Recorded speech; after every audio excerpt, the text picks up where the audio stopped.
आता संजय शिरसाट बोलतायत, आपण थेट जाऊया. महाराष्ट्रातील राजकारणामध्ये कालचा दिवस अत्यंत महत्त्वाचा होता. महाराष्ट्रातील सर्व जनतेने प्रथमतः इतका मोठा शपथविधी सोहळा पाहिला. जवळपास 50 ते 60 हजार जनतेने या सोहळ्याचा आनंदही घेतला. जे सरकार त्यांना हवं होतं, महायुतीचं सरकार येताना जे पाहायचं होतं ते काल त्यांनी पाहिलं पण, अनुभवलं पण. आणि या शपथविधीला देशातील मोदी साहेबांसहित अनेक मान्यवर उपस्थित होते.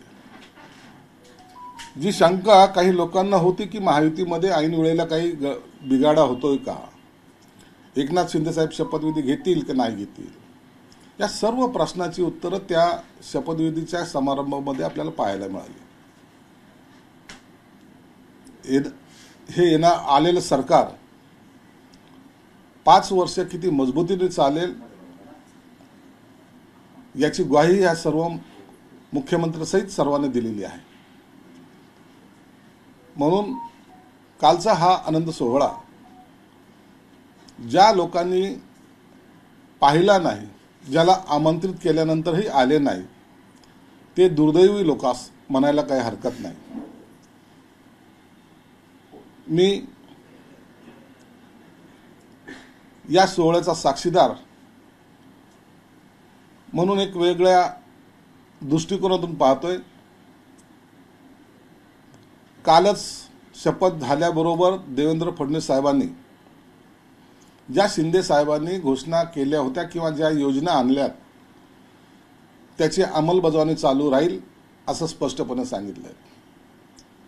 म्हणून मुख्यमंत्री लाडक्या बहीण योजनेतून अंतर्गत जे काही 1500 रुपये दिले जायचे आता ते 2100 रुपये होणार आहेत. ही सर्वात आनंदाची बातमी कालच्या झालेल्या त्यांच्या प्रेसमध्ये त्यांनी सांगितली आहे. म्हणून कोणी कितीही टीका केली तरी या तिन्ही पक्षाचं असलेलं सरकार अत्यंत मजबूतीने आणि अत्यंत गतीने चालेल याबद्दल शंका नाही. तुम्ही सरकार स्थापन केलं याबद्दल भरभरून सांगताय, पण संजय राऊत असं म्हणतायत की 15 दिवस लागले सरकार स्थापन करायला आणि आता कोणतं खातं कोणी घ्यायचंय यावर त्यांचं रशिया युक्रेन प्रमाणे युद्ध सुरू आहे. विरोधक कोण काय बोलतं याच्याकडे आम्ही लक्ष देत नाही. आम्हाला का दिवस लागले, कोणतं खातं कुणाकडे जाणार आहेत याची चिंता त्यांना काय लागते. मला वाटतं सर्व आमचं आलबेल असताना यांच्यासारखे हे जे काही डोमकावळे आहेत त्यांना असं विरोधात बोलून नेमकं काय मिळतं मला माहीत नाही. परंतु यांनी असंच विरोधात बोलत राहावं. आम्ही आमचं काम करू. खाते वाटप असेल, शपथविधी असेल, देवेंद्र फडणवीस साहेबांनी स्वतः सांगितलं की 11 ते 12च्या दरम्यान हा शपथविधी होणार आहे आणि त्याच्यानंतर सगळे खाते वाटप सुद्धा होतील. म्हणून आता चिंता आम्हाला त्याची राहिलेली नाही. आता विरोधकांनी काय करायची याची खरीच चिंता आम्हाला सतवते. पण ते असे म्हणाले की भविष्यात काही लोकांना गाजर दाखवण्यासाठी पुढचा देखील गट विस्तार केला जाईल. आम्ही काय करू याची चिंता तुम्ही करूच नका. सरकार मजबूतीने चालेल एवढं मात्र निश्चित. संजय राऊत असंही म्हणाले की शपथविधी होणारच होता, एकनाथ शिंदे आले असते तरी आणि नसते तरी तशा पद्धतीचं नियोजन झालं होतं, पत्रिकेतही नाव नव्हतं, त्यामुळे चित्र असंच होतं. म्हणजे भाजपचं सरळ म्हणणं आहे की शिंदे साहेबांना सोडून भाजपाने शपथविधीची तयारी केली होती. संजय राऊतांचं म्हणणं. संजय राऊतच्या म्हणण्याला काही कवडीची किंमत नाही किंवा अर्थही नाही.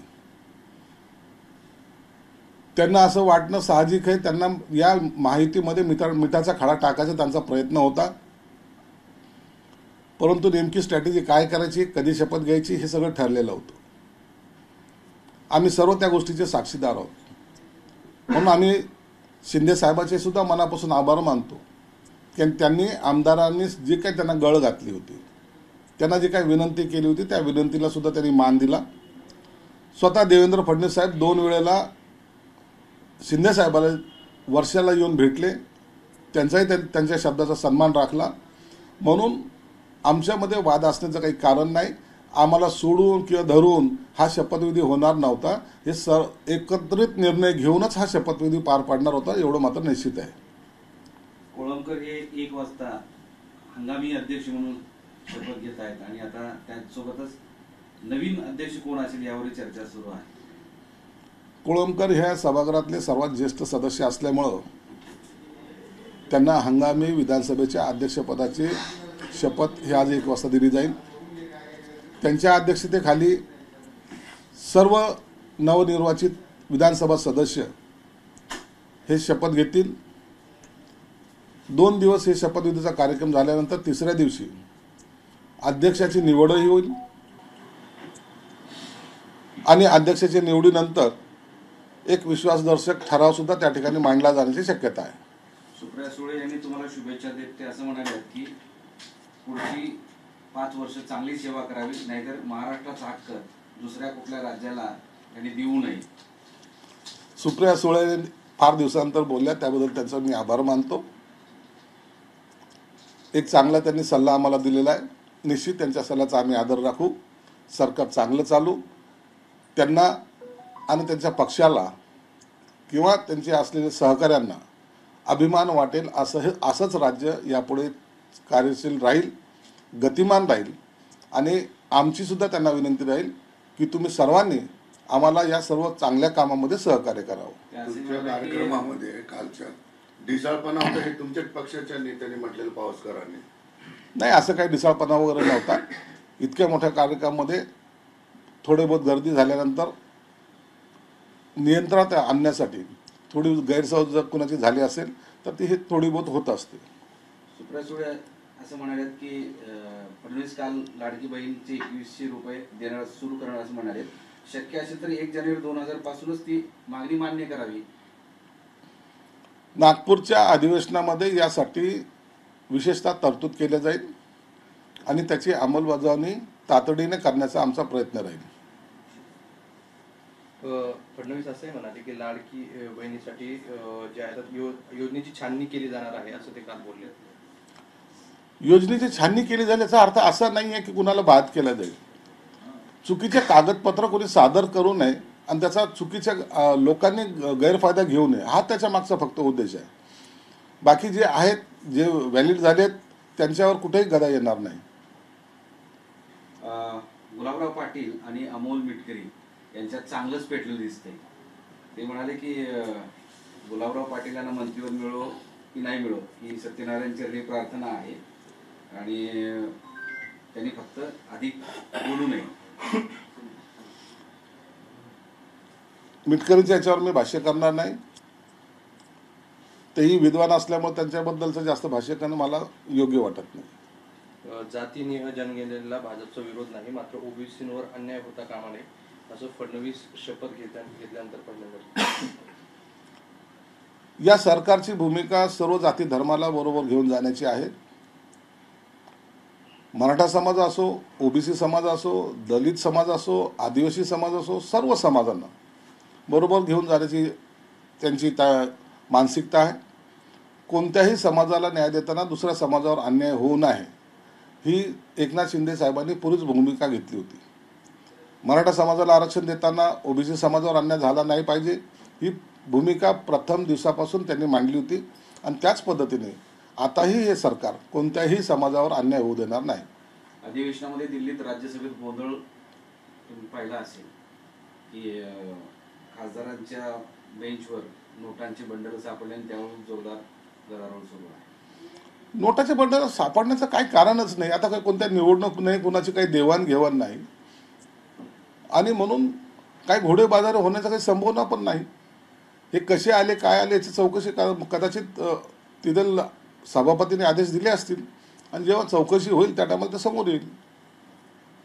उद्या, परवा, तेरवा असे 3 दिवस सलग विशेष अधिवेशन होते हे स्पष्ट झाले. पण मंत्री नवे कधी मिळतील दुसरे तिघांशिवाय?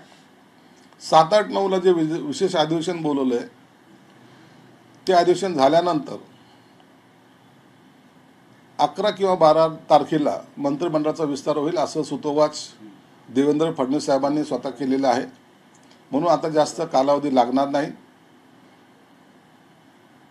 ही शपथविधी केव्हा, कुठे आणि कधी घेतल्या जाईल या संदर्भामध्ये लवकरच घोषणा होण्याची शक्यता आहे. मंत्रिमंडळामध्ये कोण असेल कोण नसेल याचा निर्णय सुद्धा त्या त्या पक्षाचे नेते हे घेणार आहेत. म्हणून कोण कोण या मंत्रिमंडळात असणार आहे हे आपल्याला त्या एक शपथविधीच्या एक दिवस अगोदर कळेल. पण घवघवीत यश मिळालंय त्यामुळे इच्छुक पण घवघवीत आहे, म्हणजे मोठ्या संख्येने आहे. याला डावललं तर तो नाराज, त्याला डावललं तर हा नाराज. एकंदरीत आता जर पाहिलं या विधानसभेमध्ये 232 सदस्य हे महायुतीकडे आहेत आणि असलेली मंत्रिपदे हे एकूण 43 आहेत. म्हणून हे निश्चितच आहेत, यात थोडी कसरत करावी लागेल. अनेक जण सिनियर आमदार आहेत, अनेकांचा अनुभव आहेत.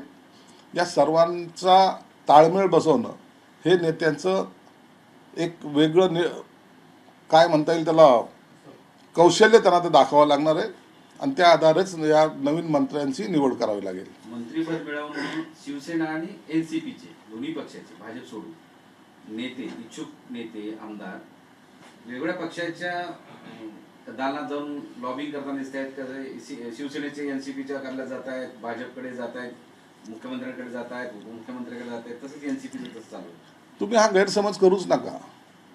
शिवसेनेचा आमदार जर भाजपच्या नेत्यांना भेटायला गेला किंवा एनसीपीचा आमदार शिवसेनेच्या नेत्याला भेटायला गेला तर त्याची मंत्रिमंडळात वर्णी लागते असा कोणताही भाग नाही. ज्या ज्या पक्षाचा जो नेता असेल, मग देवेंद्र फडणवीस असतील, एकनाथ शिंदे साहेब असतील, अजितदादा असतील, हे त्या त्या पक्षाचा कोणता आमदाराला मंत्री बनवण्याचा हा अधिकार त्यांचा स्वतंत्र आहे. म्हणून त्यांना इतरांच्या रेकमेंडेशनची गरज नाही. ते स्वतंत्र निर्णय घेतील आणि तेच लोक मंत्रिमंडळामध्ये सामील होतील. खातेवाटप करताना गृह खाते तुमच्याकडे असणार आहे का भाजपकडे असणार? याचा आणखी निर्णय झालेला नाही. हे वरिष्ठ नेते बसून यावर निर्णय घेतील.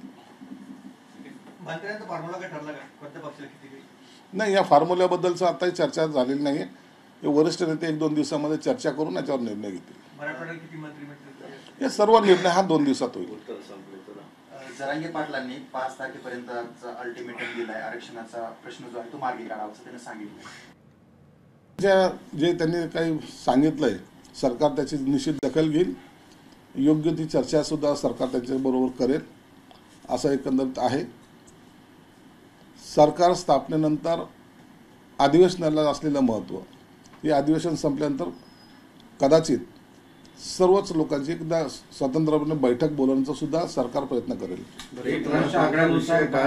देवेंद्र फडणवीस यांनी पत्रकार परिषदेमध्ये बोलून दाखवला, जो नदी जोड प्रकल्पाचा आहे, जो महाराष्ट्रासाठी अत्यंत महत्त्वाचा.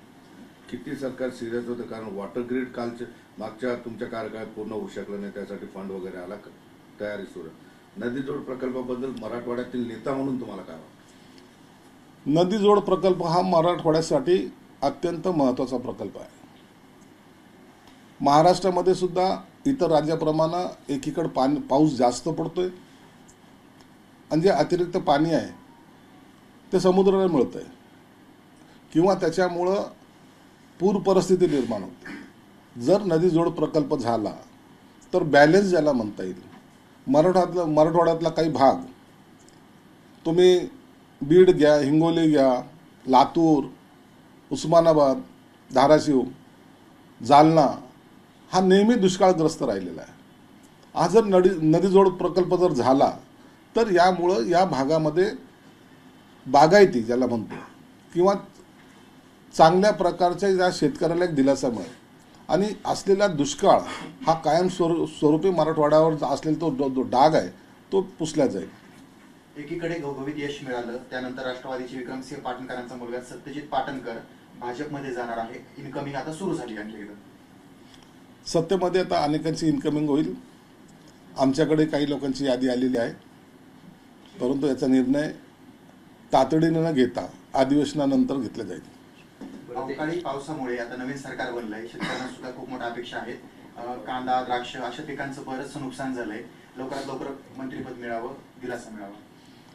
4 दिवस वाट पहा, ह्या सर्व प्रश्नाची उत्तर आपल्याला मिळतील. शेतकऱ्यांची कर्जमाफीची मागणी आहे तिथे अनेक वर्षाची पण आहे. त्यासाठी शेतकऱ्यांना अनेक प्रकारे दिलासा द्यायचं काम सुद्धा सरकारने केलेलं आहे.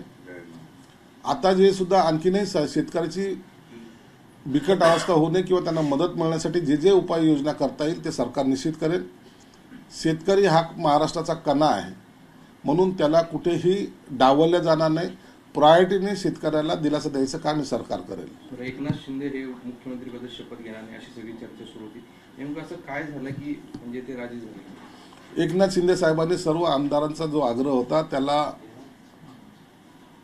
त्याचा मान राखून ही उपमुख्यमंत्री पदाची शपथ घेतली. सभागृहामधला असलेला त्यांचा अनुभव, 2.5 वर्षाचा मुख्यमंत्री कालावधीमध्ये त्यांनी केलेली कामं, त्यांचा जो आज रॅपो या महाराष्ट्रामध्ये निर्माण झालेला आहे, अनेक योजना ज्याचे प्रणेते ते आहेत, त्यामुळं ते सभागृहात असावं, सभागृहामध्ये त्यांचा कंट्रोल आमच्यावर असावा आणि सरकार म्हणून त्यांनी आणखीन चांगलं काम करावं हा हेतूने आम्ही त्यांना विनंती केली होती. म्हणून त्यांनी त्या विनंतीला मान दिलाय आणि आज ते उपमुख्यमंत्री पदावर शपथ त्यांनी ती घेतलेली आहे. पुण्यामध्ये निवडणुका संपल्याच्या नंतर गुन्हेगारीचं प्रमाण वाढले, तर काही लोकांचा समत आहे की अजितदादांकडे सुरक्षात द्यावं. याचा निर्णय आता होईल, त्यावर जास्त भाष्य करणं योग्य नाही. सगळ्यात महत्त्वाचा शेवटचा प्रश्न, आतापर्यंत तुमच्यावर अन्याय झाला, तुम्हाला मंत्रिपदाचं काय? माझ्यावर काय झालं याची सर्व जाणीव एकनाथ शिंदे साहेबाला आहे. एकनाथ शिंदे साहेब आहेत ते कार्यकर्त्याची जाणीव ठेवतात. कोणत्या कार्यकर्त्याला कोणत्या क्षणी कुठं बसवायचं हे निर्णय घ्यायला सक्षम आहेत. म्हणून ते जो काही निर्णय घेतील तो आम्हाला मान्य राहील. सूत्रांच्या माहितीनुसार भाजपचे 12, शिंदेचे 9 आणि अजितदादांचे 8 मंत्री शपथ घेणार असल्याची माहिती मिळते. हे सूत्राच्या माहितीनुसार आहे. योग्य ती माहिती तुम्हाला देवेंद्र फडणवीसांना शिंदे साहेब आणि अजितदादा देतील. महानिकाला दिवशी सर्वाधिक पाहिलेलं चॅनल